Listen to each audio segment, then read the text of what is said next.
Good afternoon. The Arts Council from Monterey County welcomes you to our monthly online segment, Artist Spotlight. I am Karen Lee Garcia, the program's director. And today I am so pleased to welcome Corey Madden, Executive Director at the Monterey Museum of Art, Exhibit Curator Jeanne Adams, and local renowned artist Erin Lee Gaffel. Welcome, Corey, Jeanne, and Erin. Thank you both all so much for being here today. Thank you. It's great to see you. Great to see you too. So I'm going to just introduce all of you to our audience by going through your bio. So Corey Madden has been an innovative leader in the arts, higher education, and philanthropic settings for over 25 years. For much of that time, she lived and worked in Los Angeles, where she was curator and institutional leader in both the performing and visual arts, and where she consulted extensively with museums such as the Getty, the LA County Museum of Art, and MoCA.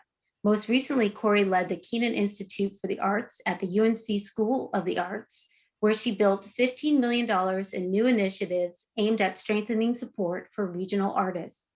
And Corey is thrilled to be joining MMA as its new executive director. So congratulations. Thank you so much. Great news. Thrilled to be here. It's been a wonderful, wonderful year. And so Jeanne Adams is the former CEO of the Ansel Adams Gallery in Yosemite National Park, a family business of 111 years. Through her 25 years with the gallery, she designed and directed photography exhibitions, symposia, and workshops. She's also a much sought after reviewer, juror, lecturer, and advocate for creative photography. And Jeanne holds a Master of Arts in Education from Stanford University and a BA in History from California State University, Fresno. She has served on the boards of art museums and higher education institutions and been actively involved in environmental activities. She has been a trustee with the University of California Press Foundation and the Central California Futures Institute. Jeanne was a member and community liaison for the State of California Resources Agency's Steering Committee of the Sierra Summit, serving as a key contact for scientists researching for the Sierra Nevada Ecosystem Project. She is a recipient of the Kappa Kappa Gamma National Alumni Award for her lifetime of dedication to the arts, humanities, environment, public housing, and education. Thank you so much for being here, Jeanne. It's a pleasure. Thank you. And Erin Lee Gaffel is an award-winning artist, teacher, and writer from Big Sur, California.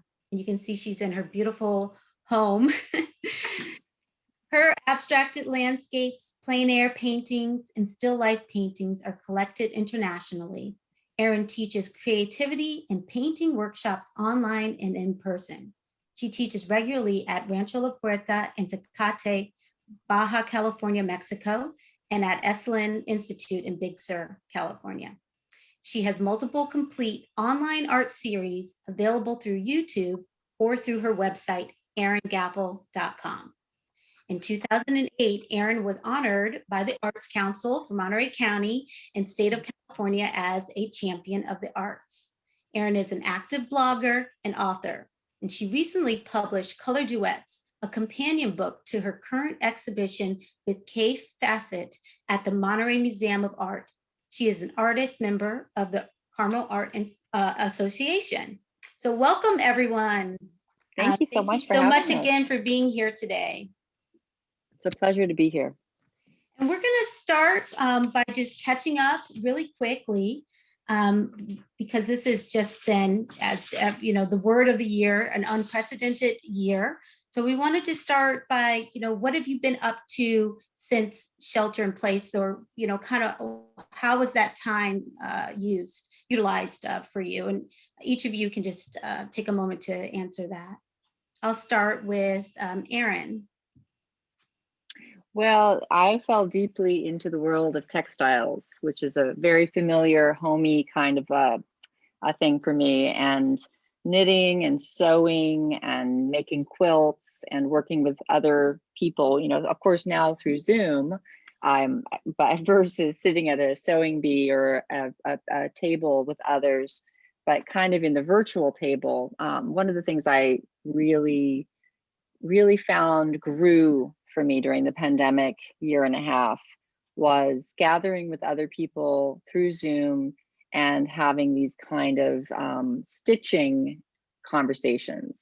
At first, it was the stitching, the knitting and the sewing, but it was really the unfolding of the conversations with these other women over the process of creating together that is really resonant with me. And I think that's what I carry forward as we go into this next phase, is how valuable that was and continues to be. And we've even incorporated it into the educational programs for color duets at the museum, having every other week a make and mend session where we do this. We gather over Zoom and we sew and knit and mend and talk about how we can bring that energy of mending and making into our own homes and communities. It sounds like a very healing process. Very much so, yeah. And Jeanne, what was that time like for you? I feel like you were very busy too. Well, as a matter of fact, I was. I curated 4 shows. One of them, Vital Waters, is a major exhibition that was installed in Pueblo, Colorado and opened.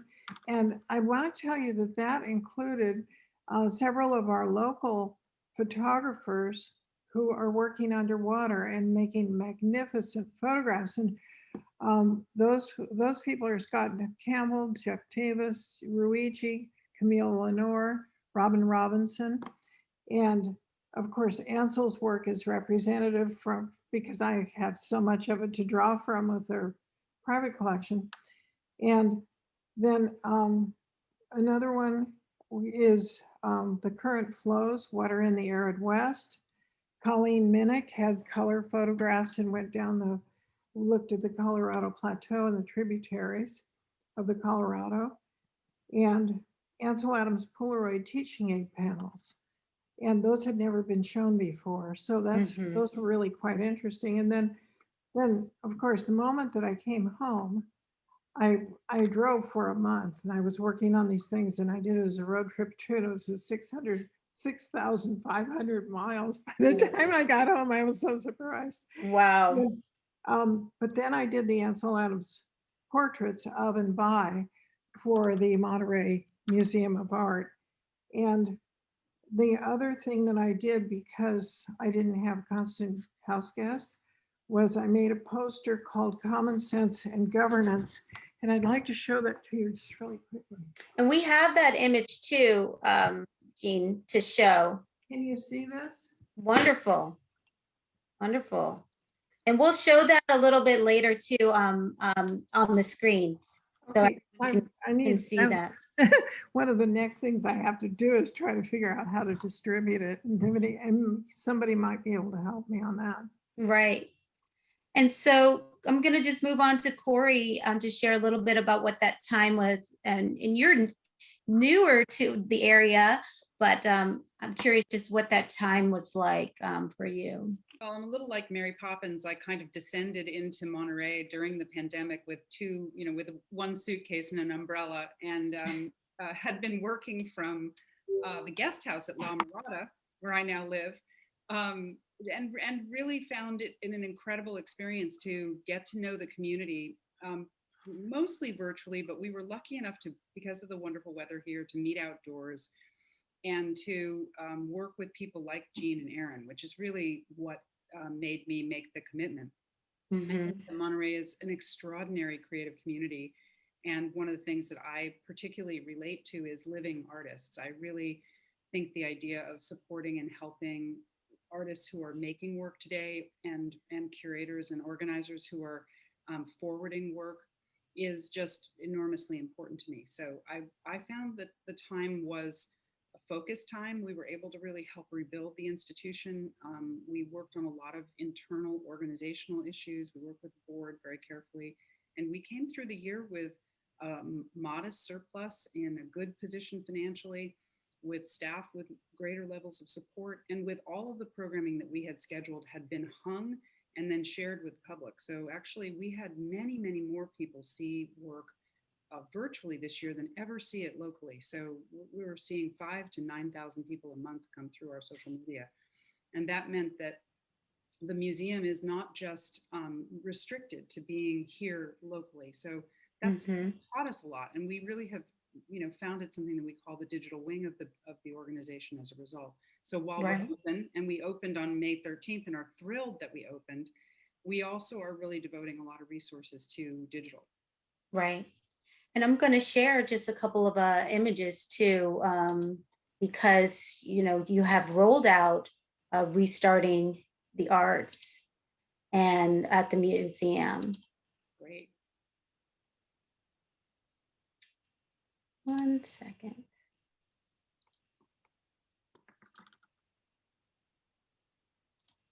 Oops. One. Just when I think it's going to be so smooth. So, Here we go.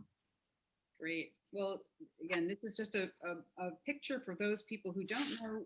Our main campus is at Pacific Street, right in the center of Old Monterey. And this is a side view of our museum and the little park that's next to us, where we actually have done some outdoor activities this year. And we can move on.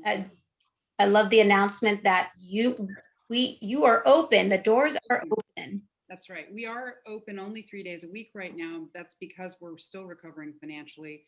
And we're using time ticketed entry. But interestingly enough, people love time ticketed entry. They know they can get in. They know when they should get in. And we love it because we actually have that commitment. So we know when people are coming and we can really be present for them and plan programming. So Right. there's real advantages there. That's great. This is our annual Westin Scholarship Exhibition. This year we had an alumni exhibition of more than 10 years of winners and some of their work. It's a beautiful photographic exhibition and very much an exhibition that celebrates the F64 community that is so strong here in the region.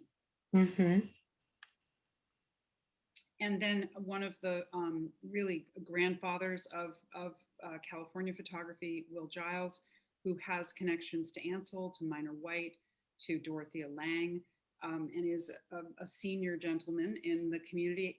We are showing some absolutely gorgeous abstract photography of his that really must be seen live. It's so beautiful.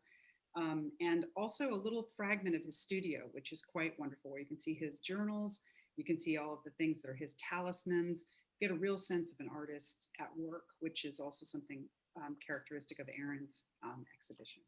And I also hear that he's often in the museum, and sometimes you have an opportunity to speak about his. One of the ways this museum is really unique, and I really want to continue to do this, is that it is really a museum for the community, by the community, and of the community. And that although it's a professional, art museum, but we have this luxury, which is that we can invite artists in. And so through all of our exhibitions, we're really encouraging and creating programming where either the artists themselves, the curator, or even local artists are giving tours, offering programming, engaging with the art, so that it's not just an experience of coming in to see work on a wall. It's really a dialogue. It's really a chance to connect, to communicate, to explore for yourself and to imagine yourself as one of these artists. People like Erin and Jeanne are both people who are so generous about the ways in which they encourage others to really imagine themselves making this kind of work. So I think that's one of the really special things about this museum and this place. I agree. And this is, of course, the upcoming Ansel Adams exhibit, which is opening at La Mirada, which, as you know, doesn't open traditionally to the public. It's been closed for many years, and we opened it just for special events. And we were so lucky that Jeanne offered us, in part because we're doing a fundraiser around the Adams legacy, to install this beautiful exhibit. Because of our COVID recovery, it's difficult for us to open it up more than once a week, but we are opening it up on Sundays. We'll have a full day of programming. We have time ticketed entry, and we have 8 local photographers who are each going to give a tour on Sunday afternoon. So at 2 o'clock Sunday, you can sign up and be part of a really unique experience of looking at art through the eyes of a working photographer, as well as seeing these 100 beautifully curated pieces that Jeanne has selected. That's going to be amazing. And then finally, this is an exhibit that's coming up after some of the other exhibits that are in our summer programming are closing. And I know we're also going to talk about Color Duets, which is up right now, and we'll talk in detail about the Adams exhibit.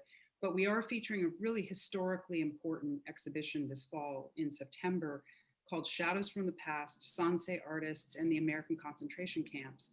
And this is work from the last living generation of artists who come from families that were directly impacted by the illegal incarceration of Japanese Americans during World War II.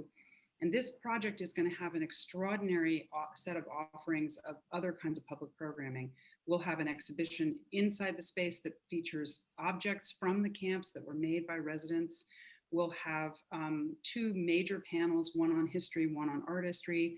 We'll have 4 radio plays from the Los Angeles Theater Works that are being offered that are all about the battles, the constitutional battles that were waged by Japanese Americans to declare this act illegal and then to gain reparations for Japanese Americans. And we'll also talk about the most important thing, which is that Monterey, and specifically people like Edward Westin and John Steinbeck, were part of a drive to make Monterey a sanctuary city. So the Japanese Americans returning from the incarceration, from the imprisonment, were welcomed back, supported, and allowed to reintegrate, where in many communities they were really, experienced extraordinary hate. And in this moment, we feel this is a really important exhibition. It'll be connected to a big symposium about Asian American Pacific Islanders and as artists. And we really hope that we can shine a light on some of the kinds of very disturbing ways in which this kind of targeting of groups of people continues today, and how art can really play a role in healing and in reuniting us. And that is going to be such an important exhibition, like you're saying, and encourage our audience just to be sure that you're on the mailing lists, to be aware of when all of the exhibitions are going to be happening in the fall. Thank you so much, Corey, for sharing everything that we can look forward to at the museum. And I'm going to shift over to Erin to speak about a little bit about the history with CAVE and your book, and how you became, how the current exhibit Color Duets just came about. Oh, thank you so much. I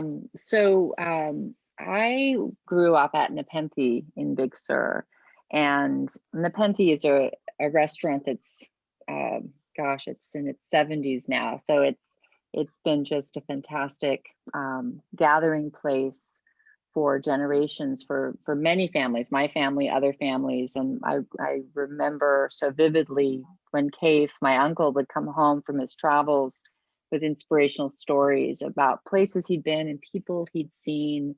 And he would sit there on my grandmother's couch and just knit away and tell his stories and knit beautiful things that he had been inspired to create from his travels. So he always was a looming figure for me of a creator, a person who was hands-on working with textiles. And he made me want to enter that world.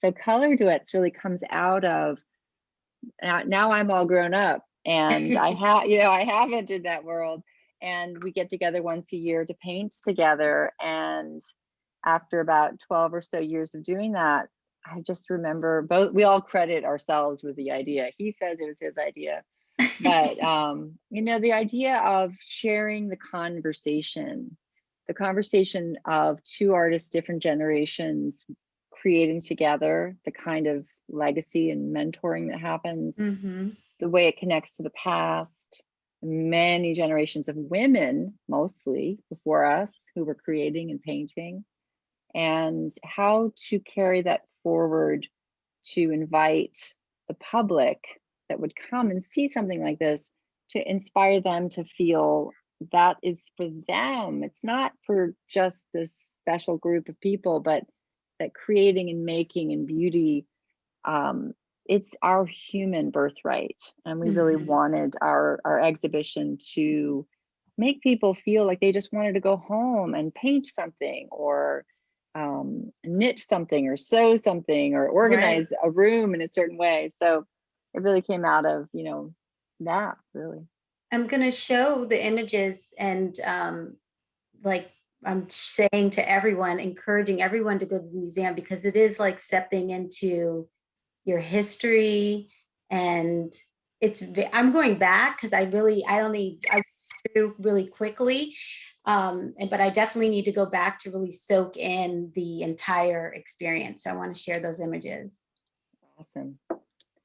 I'll walk you through them real quick. Yes. Yeah, so this is family stuff, you know, growing up at Nepenthe and Big Sur. My uncle Cafe on the left was at that time making his living as a fine artist, afraid of color. So all those paintings that you see there in black and white really are in black and white.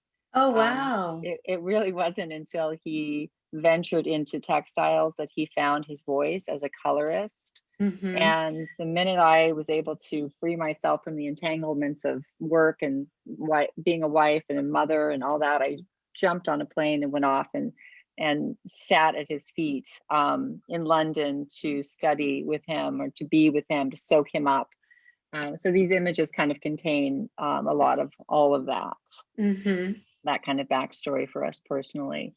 And my mother took a huge leap into painting at a certain point in time. And when my uncle Cave would come home, he'd paint with her because she was just beginning.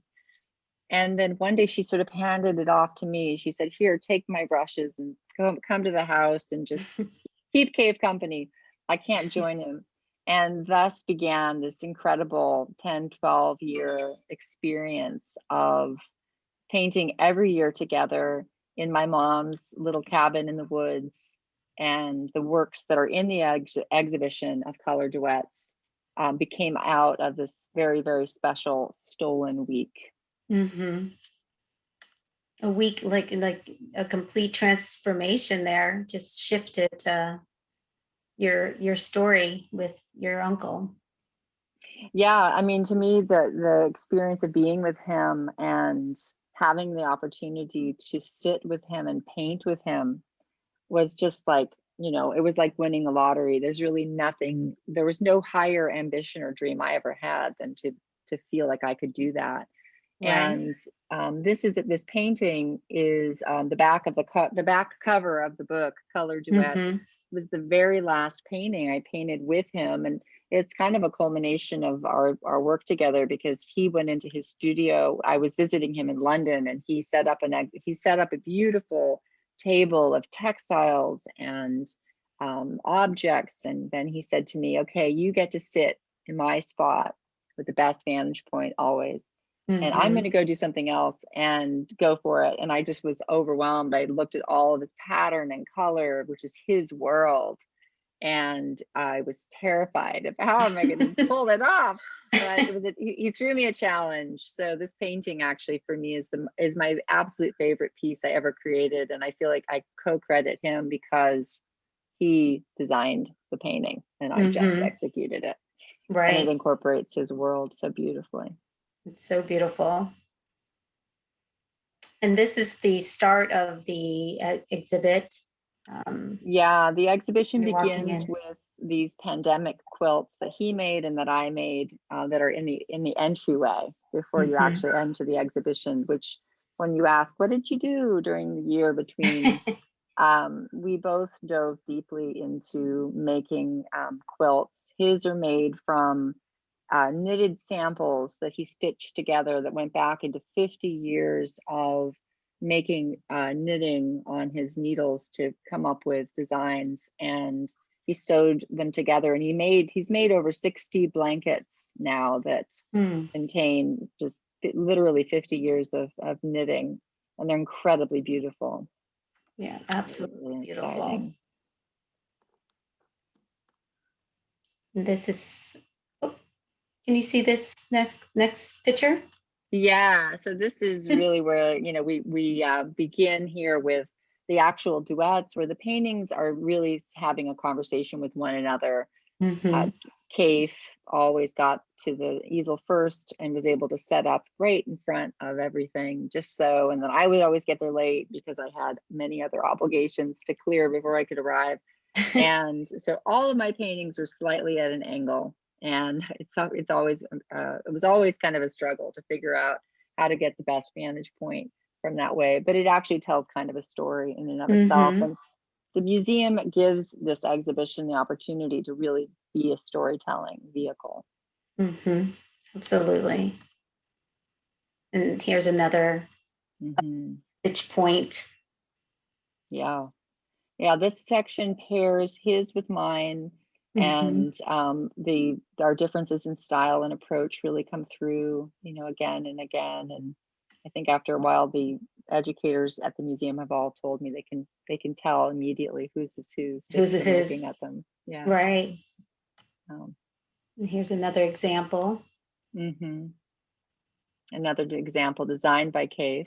And Mhm. then, the textiles, Cave comes from a world, he began as a painter, but he quickly moved into textiles, and he was on a train coming back from Scotland in his 20s or early 30s when he saw all of these incredible yarns, 30, 40 yarns in a mill, and bought them all without knowing what to do with them. And a woman on the train taught him how to knit. And Oh, wow. so What a he story. just he found himself with these fibers in his hands completely transformed, and he really just left painting behind and Mm. leapt full-heartedly into the world of making with knitting, and then ultimately designing patchwork, making fabrics. And he's written 50 books on craft. He's had exhibitions in 60 museums internationally, from South Africa to Sweden. Mm. And it all just happened through this incredible connection that he felt with the needles and the yarn. Mhm. And so the exhibition at the museum also includes pairings of a Cave textile that I would then have been incredibly inspired by and have made my own kind of version of, or attempt to aspire to. And it includes these knitted pieces, it includes quilts, it includes pieces that are highly finished and pieces that are still in process. Mhm. And that part was really important to us when we were designing the show, to really bring the viewer into the making process. Right. And there's one piece that actually has the needle and thread still in the quilt.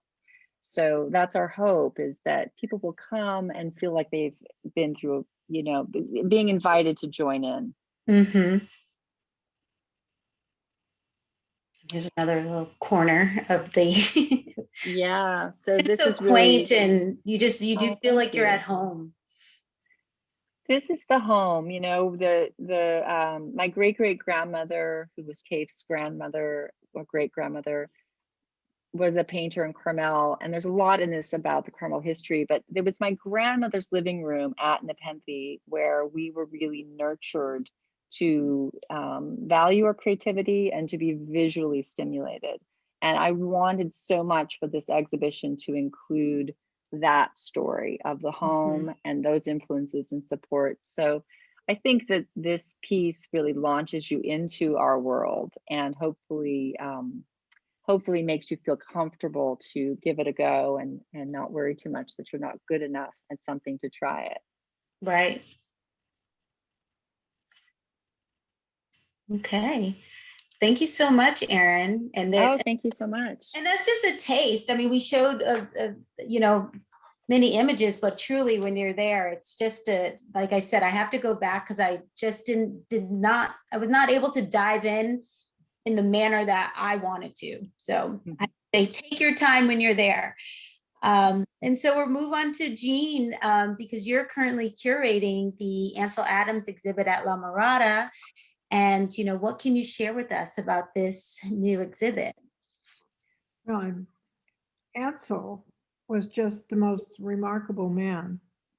I was fortunate, of course, to know him because he was my father-in-law. And it's almost a culmination of all the different things that Corey and Erin have talked about too, of an artist's development in different ways. Now, music was very important to him.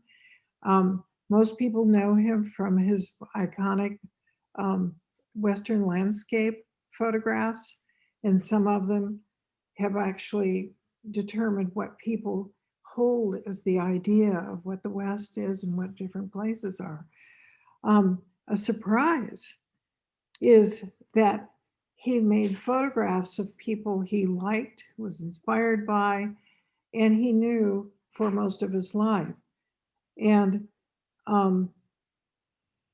you wonder sometimes what contributes to this genius. I normally am curating environmental thematic works and shows. And so I was looking at this and thinking, now, if I make one of portraits, I'm dealing with people, but it's not so different in a way from the ecology of the landscape and the various components of that when you go into a human society and you see how people interact. That's so critical. Mhm. And what there was an adage that I have gone through this whole show with, because it's dealing a little with character, and it's something that was on Ansel's wall as he grew up as a child and throughout his entire life from Robert Louis Stevenson. To be honest, to be kind, to earn a little and spend a little less, to make upon the whole a family happier for his presence, to renounce when that shall be necessary and not be embittered, to keep a few friends, but these without capitulation. Above all, on the same grim condition, to keep friends with himself. Here is a task for all that a man has of fortitude and delicacy. And so That his is such a beautiful quote. I have to find that quote and put it up somewhere. It's so beautiful. Thank you. I think it's so powerful. And you can see that the pursuit of money and riches in a material way was not of interest to these people. They were living their lives differently, and they were very creative. And as you go into one of the galleries, you see the 1920s, the 1930s, and the 1940s, and the people who, in a sense, influenced the United States as well as the local art, literature, science, technology. And these were mountain climbers. They were the same person was multiple talented. They could be a violinist, a mountain climber, a poet, a writer, a businessman, Mhm. a university professor, all rolled up into one. And they weren't waiting around asking people for permission about what can I do next. I'm looking at this next expert. They were interested in something and went about and did it. Right. And I think that this is one of the takeaways from this show, that is going to, there is something in there between the images and the captions that give it context that will speak to people. Mhm. And they're going to find something that resonates and is very important to them, and they take away on a personal level. I thought that one of the things that Edwin Land, Dr. Land from Land Polaroid Camera, and this is included in the quotations, but it's his last line, that's the one I've included. Ansel demonstrates that there is no greater aesthetic power than the conversion of the familiar into the unbelievably new. Mm. And I think that this personal view of Ansel Adams as an artist of the Monterey Peninsula, as well as California, the West, the world, is something that the people who go to the exhibition or the exhibit and see it, Ansel Adams portraits of and by, you don't have a lot of time It's only on Sundays. And Right. it's only for 6 weeks. Make it an effort to go out to La Mirada, because I just think that this gives such a background view, much as Erin was doing with her uncle and Mhm. herself and her development as an artist. It allows you to touch base with Ansel on a totally fresh way. So I was excited about putting this together. It was on top of a very rigorous schedule, as you might imagine. But I think that the Monterey Museum of Art is a wonderful resource in the community. And I'm so pleased for it and being able to show the local artists. And I really hope that this draws all the people back with the new renewed energy Mhm. from their COVID kind of retirement. Mhm. And So, are tickets already available to purchase? Yep, tickets are on Okay. sale right now. You can buy tickets for both Erin's show and also for the Ansel Adams show. You can also become a member, which will give you entrance to both shows. So Wonderful. there are many different ways that you can get to make sure you see both. sounds like a That's membership is a good deal. Yeah, that's a good deal. That's a good deal. Well, thank you all so much for your time. And, we talked a little bit about what's next. But if you guys just want to just quickly, this is happening now, but if there's some future happening you just want to share, please do. Erin, I wasn't sure. Do you have a few pictures of from Ansel Adams that you want to share? No, I don't have Oh, any okay. photo. Any, Right. so everyone has to go to the exhibit to see. Oh, okay. Mhm. All right, great. They are marvelous. I just want to say what a joy it's been to work with Jeanne and also Michael, who's giving a wonderful talk for us at a fundraiser. They're an incredible couple in the community. They're so generous, and for me to get to go to the house where Ansel has one of his dark rooms, all those things are just iconic experiences for me, and also the experience of coming to the exhibition is truly marvelous. Just to say, I really want to encourage people to come to the shows right now. This summer is a wonderful time to come back to the museum. We have just an extraordinary set of things that we're going to share. There's no question that what's coming in the future is also equally exciting. We have a year that I think we have some amazing exhibits coming up. We'll announce them in September, a little closer to our September openings. We'll announce the full season. And Mhm. we also are, just so everyone knows, working very carefully on a deeper, more feasibility plan for what will happen to the museum. We know that there were a number of announcements in the public last year about moving to La Mirada, and we are taking some time to pause and really look at that and make sure that we take into account the environmental, the financial,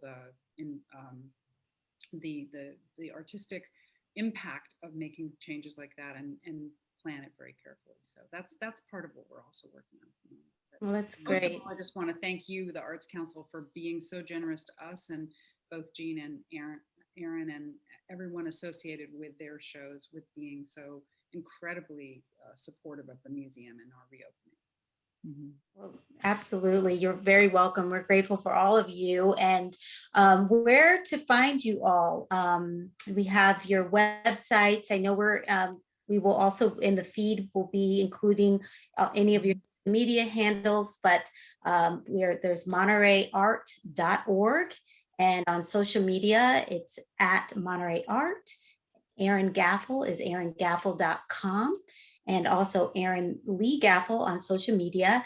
And we don't know where to find Jeanne, but I feel like she's around, all around. Well, I could tell you, Yes, please.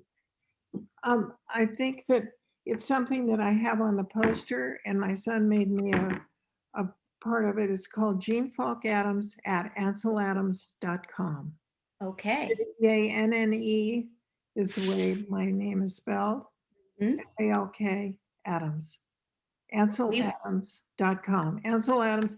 And another thing is that our business in Yosemite was actually begun in 1902 by Virginia Best Adams' father, Harry Best. And so it's 121 years. Not, I mean, it's a little bit. Thank you for the longer, correction, but it's kind of 121. remarkable that we have 4 generations that, and our son Matthew Adams is operating it now. And I operated for 25 years, and it's actually a business. And so I was running the business, but also doing the other things. But the poster is what I'm really interested in, is my next project, how to Right, get and- distributed. So anyone who can help me, I would appreciate it. We will put an image of your poster in the Facebook feed, and Thank you. with a little note about more information about that too, because I definitely want a poster. But thank you all so much. Thank you, Erin and Corey and Jeanne, so much for joining us today. And stay tuned next month for another artist spotlight on Wednesday, August 4th. And then be sure to comment and share this program. And to learn more about the Arts Council for Monterey County, please visit us at www.artsformc.org and have a wonderful afternoon. Thank you so much. Thank you. Bye-bye, everybody. Goodbye. Gotta go.